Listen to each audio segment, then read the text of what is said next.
Hello everyone. Today we'll be looking into more conjugation rules for hyungangsa, that is adjectives. And the one we would be looking into today is how to convert 현재 시제, that is present tense, written form of adjectives to present tense, spoken form. And one thing you have to mind here is that we would not be looking into formal speech, that is 존댓말, in this lesson. What we will be seeing in this lesson would be simply informal speech, that is 반말, the simple form, and we would develop the formal speech, which is also pretty simple in the later lessons. So if you haven't seen the last video, I suggest you go see that video, because a lot of the conjugation rules that we will be continuing at this point, be it for adjectives or verbs, would be similar to the one that I said in the first class, that is our last class. So once you get a kick of it and the different tips and all those that I have told you in the last lesson, it would be very helpful in our future lessons as well as the one we're gonna have right now. So what you have gotta do is just you have da at the end of be it whatever adjectives or verbs, you know that when it comes to Korean, you have a da at the end of the word as long as it's not a noun. So in that case, what you gotta do is take the da off, and then we have different conjugation rules as to what to do with that da off form.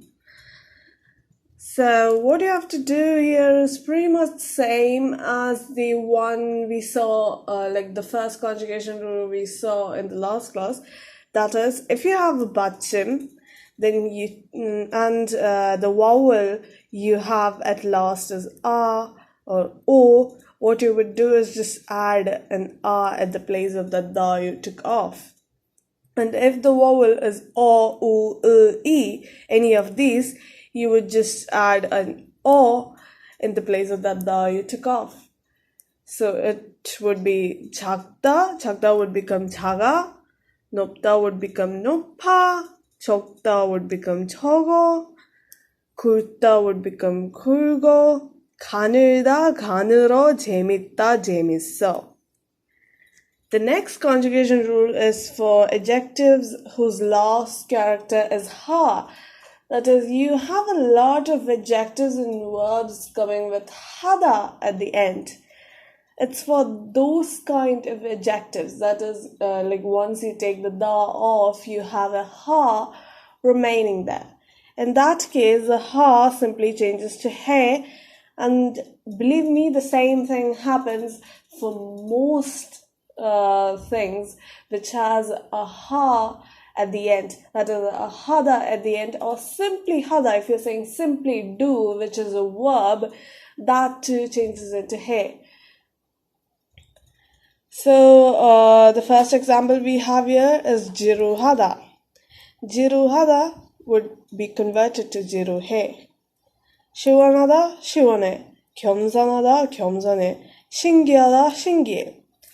The next one is for the ones which has biup as bachim. So we also saw a conjugation rule for biup as bachim in the last class. It's pretty much the same here, and the exception is also the same word. So if you have biup as a bachim, what you would do is you take that biup off there, and in the place of the da that you took off, you would just add a wo there. Wo, this wo. That's what you would do. And the only exception you have for this rule, which has biup as bachim, is chopta. Chopta becomes choba. And this follows the first conjugation rule that we saw today. If you look into it, it has o as the vowel and biup as bachim, and in that case, if o is a vowel, you would add an a at the place of da. And that's what has happened here. So that is the only, exception here also. So our examples, 춥다, 추워, 어렵다, 어려워, 뜨겁다, 뜨거워, 사랑스럽다, 사랑스러워. So this was in page number 63 of our material, and now we have the continuation of this in page number 64 of our material, which is given once again in the description box. So that is our next conjugation rule is for last characters. That is the character, the syllable before the da that you took off. So if you have an as a vowel there and no final consonants, then that would change to o. Simple. Just you take the da off and you have no buttons there to interfere, so you would just have the change to o. Simple as that. The only exceptions we have is pretty much the same exceptions we saw in the last class, plus one more exception. So the first exception is parada, which means fast, and it changes to para. And begopada changes to begopa, which means hungry. So the examples here are 크다, 커, 예쁘다, 예뻐. Then as we saw in the last class, we also have another form we can do for two other words. That is, instead of an o, we could add an a there. That is, replace with an a. So that would look like appada would become appa. Still, appo is also correct. Nappuda would become nappa. And once again, nappo is also correct. Both forms for both words are pretty common. So as I said, you don't have to worry much about remembering that it has two forms. It's just that once you hear the language and hear people saying the word in different forms, you would get used to it and you would start using it yourself. Of course, it is better if you practice yourself and make examples and all that, and feel free to put it in the comment box. I'll be correcting all that, and as usual, doubts too goes in there. So yeah, to our next conjugation rule. So this is for E as vowel and no button. The other one, that is the one we saw before, was as vowel and no button. It's just a vowel changing here, and then you would change that to yo. You would change to yo, just simple as that. So 느리다 would become 느려. 잘생기다 would become 잘생겨. 못생기다 would become 못생겨.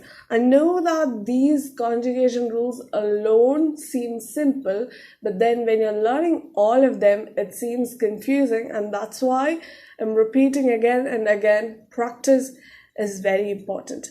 And if you don't feel like practicing, what you can do is that if you have any favorite Korean bands, K-pop bands, you could just hear to see their videos which has no subtitles and try writing down what they're saying like a dictation. Or you could simply learn the lyrics of your favorite song and try to understand the meaning of that by yourself rather than seeing once again the translation. Those can be very simple and enjoyable methods to practice rather than sitting and repeating and writing over and over again, which gets sick over time. Next is our last conjugation rule for the day. That is, if you have here as button. Here as button and a as a vowel. In that case, what you would do is just take the here off, and this a vowel which you have at the end would change to a. So this is the same as the last conjugation rule that we saw in the last class. So 빨갛다 would change to 빨개. 노랗다, 노래. 빨았다, 빠래. So if you're saying nore here, of course, yes, it does mean yellow. But then if nore is coming as a noun in any sentence, it probably does not mean yellow, rather it means song. Nore also means song. So once again, it is something that you would have to understand depending on the context which you find the word or which you find yourself saying. So with that, our clause for this week is done. Feel free to put in your doubts, examples, comments, suggestions, whatever it is in the comment box. So we'll see each other in the next clause with a new topic. Thank you.